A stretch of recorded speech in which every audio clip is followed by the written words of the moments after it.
Hello everyone! So today we are going to talk about the Sustainable Development Goals or SDGs.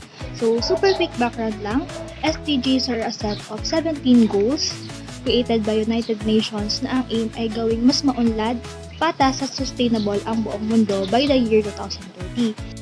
And ngayon, pag-uusapan natin ang SDG goal number 16 which is about peace, justice, and strong institution. Pero mag-focus tayo mostly sa strong institution.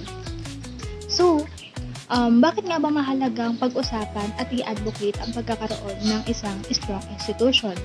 Kahapon lang, kakatapos lang ng botohan para sa senator at local officials. And alam naman natin lahat na isa ito sa pinakamahalagang pundasyon para magkaroon tayo ng isang maayos, pagkakatiwalaan at makatarungang institusyon. So, bakit nga ba mahalaga ang pagkakaroon ng isang resilient na institusyon? Here are 8 reasons why. Number 1, they maintain social order. Kapag strong ang institutions like the courts, PNP, CHR at COMELEC, alam mong may mga taong gumagalaw para protektahan ang karapatan at kapakanan ng lahat. Sila yung nagsisiguro na may hustisya, may due process at may peace and order. Weak institutions means walang disiplina, walang accountability. Pero kung matibay sila, may direksyon ng isang bansa. Number 2, they build public trust. Trust is everything. Kapag alam mong hindi bias ang sistema na hindi nadadaan sa pera o koneksyon, mas magtitiwala ka. Tiwala sa gobyerno, tiwala sa batas, tiwala sa elections. At pag may trust, mas willing ang mga taong makibahagi sa nation building. Number 3, they uphold the law. Strong institutions are what uphold the rule of law.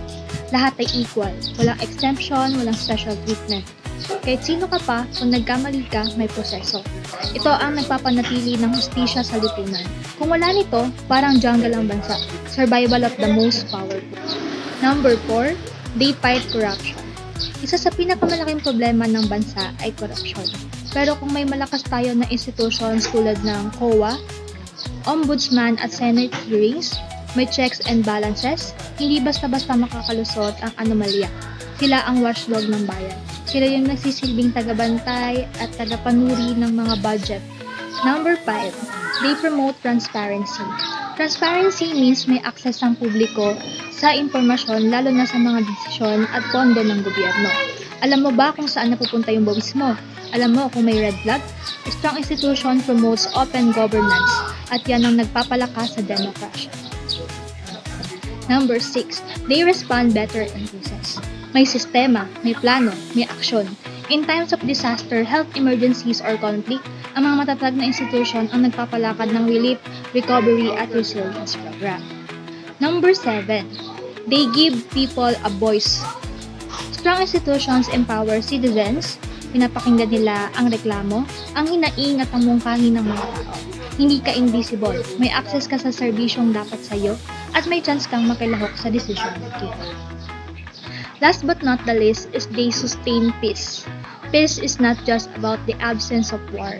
Kailangan nito ng justice, fairness at reliable systems. Kapag may tiwala ka sa mga ahensyang naglalapat ng batas, hindi mo na kailangan dumaan sa dahas para marinig. Kaya para sa isang tahimik at matatag na bansa, kailangan natin ng malakas na institusyon.